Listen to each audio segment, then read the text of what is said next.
سلام و وقت بخیر. محمد اشرف غنی رئیس جمهور کشور میگوید صلح به قربانی نیاز دارد که خود و همکارانش حاضر به قربانی هستند. وی در پیام ویدیویی که امروز نشر شده افزوده که به خاطر صلح مدت قدرت خود را کاهش میدهد و به انتخابات راه باز میکند.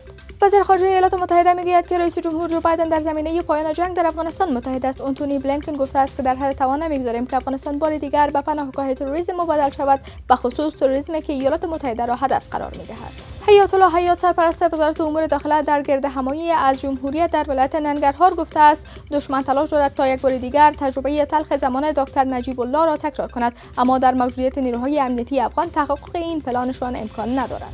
وزارت زراعت و مالداری میگوید در سال گذشته در سراسر کشور 261048 متریک تن گوشت مرغ تولید شده که بخش زیاد آن از ولایت کابل، هرات و ننگرهار بوده است. و وزارت صحت عامه میگوید در 4 ولایت نوع دوم ویروس فلج اطفال ثبت شده است.